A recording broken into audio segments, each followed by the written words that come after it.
کیا آپ بتا سکتے ہیں یہ لوگ کیا باتیں کر رہے ہیں؟ И Донецкие, и Луганские, и наши силы спецоперации. Es ist speciale Machten, die later die Kommandochen. 我从小在这里生活，也在这里念书。 Ваш вопрос сразу скажу, никто кроме них. Sanbonani ikamalami huhalala spongo ngorash. يعني أولا هناك خلافات على أكثر من ملف. نہیں بتا سکتے کیونکہ یہ ساری وہ زبانیں ہیں جو ہمیں نہیں آتی۔ تو ازیوم کریں کہ ان میں سے کسی زبان میں آپ کے بچے کو ایک بک پڑھائی جا رہی ہو اور اسے کہا جائے کہ 100 پیجز کی وہ پوری کتاب یاد کر لے۔ وہ رٹا لگا کر پوری کتاب یاد کرنے میں کامیاب تو ہو جائے گا، لیکن کبھی اس قابل نہیں بن پائے گا کہ اس کتاب کی بیس پر معاشرے میں کوئی بدلاؤ لا سکے، کیونکہ اسے پتہ ہی نہیں ہوگا کہ اس نے جو الفاظ رٹے ہیں ان کا اصلی مطلب کیا تھا، یعنی وہ کنویں کا مینڈک جسے کبھی پتہ ہی نہ چلا کہ کنویں کے باہر بھی کچھ تھا۔ اسکولز میں بچوں کو KG سے ہی انگلش گرامر اور ورڈز میننگ سکھائی جاتی ہیں تاکہ آگے جا کر وہ کیمسٹری یا فزکس کی بک پڑھ سکیں، لیکن افسوس قرآن پڑھنے سے پہلے عربی زبان اور گرامر نہیں سکھائی جاتی۔ دنیا میں سب سے زیادہ پاکستان میں ہر سال 78,000 بچے حافظ قرآن بنتے ہیں، لیکن اس کے باوجود بھی کیوں ہم آج ایک فیلڈ اسلامی نیشن ہیں؟ جس ملک میں اس قدر قرآن پڑھا جاتا ہو اس کی یہ حالت کیسے ہو گئی؟ تو اس کا سمپل سا جواب ہے کہ یہاں صرف قرآن پڑھا جاتا ہے، سمجھا نہیں جاتا۔ کیونکہ اگر ہم نے قرآن کو صحیح طرح پڑھ لیا ہوتا جیسا اس کا حق تھا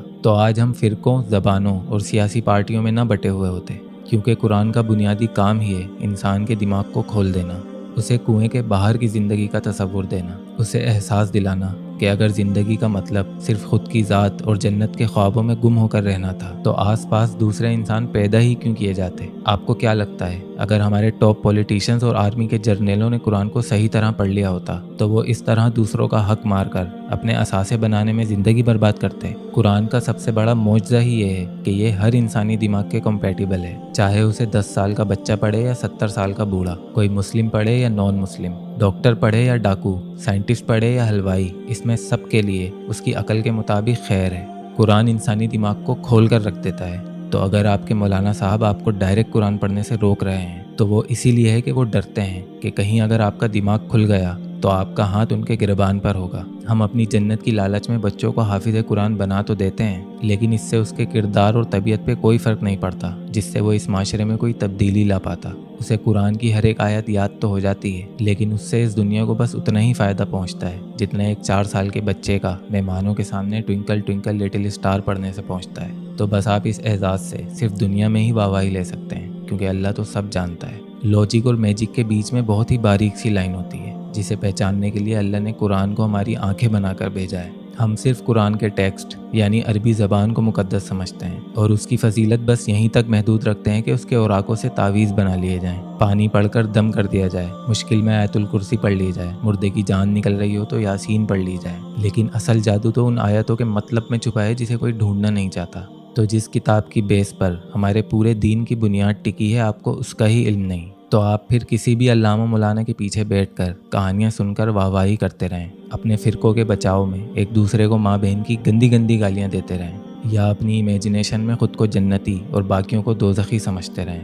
اس سے نہ اس معاشرے کو کوئی فرق پڑتا ہے اور نہ ہی اللہ کو۔ اس سے نہ تو اس دنیا میں آنے والے بجلی کے بل پہ کوئی فرق پڑتا ہے اور نہ ہی آپ کی قبر میں لیے جانے والے حساب پر۔ اگر آپ کو بات کا مطلب ہی نہیں پتا تو کوئی عربی آپ کو گالیاں ہی کیوں نہ دے رہا ہو، آپ اسے بھی دعائیں سمجھ کر آمین آمین کرتے رہیں گے۔ عربی زبان قرآن کے اترنے سے پہلے سے موجود ہے۔ جادو صرف زبان میں ہوتا تو کفار مکہ بھی تو عربی بولتے تھے، پھر کیوں ظلم کیے انہوں نے میرے نبی پر؟ اس زبان کی ویلیو اسی لیے بڑھی کیونکہ اس میں قرآن اترا اور یہ میرے نبی صلی اللہ علیہ وسلم کی زبان تھی۔ آپ کو کیا لگتا ہے اگر قرآن کسی اور زبان میں اترتا تو صحابہ بنا اس زبان کو سیکھے اس دنیا میں انقلاب لا پاتے؟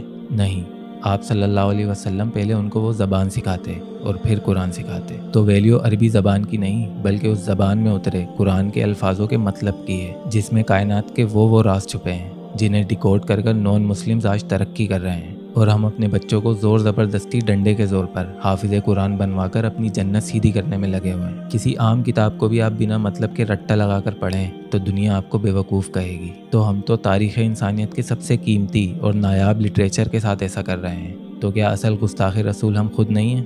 78,000 کے بجائے اگر ہم نے 10 بچے بھی ایسے بنا دیے ہوتے جنہوں نے قرآن کو اپنے قلب میں اتارا ہوتا تو قرآن کی یہ طاقت ہے کہ وہ 10 لوگ ہی کافی ہوتے اس پورے ملک میں انقلاب لانے کے لیے۔ تو پورا قرآن بنا سمجھے رٹا لگانے سے بہتر ہے کہ آپ کوئی ایک صورت لیں،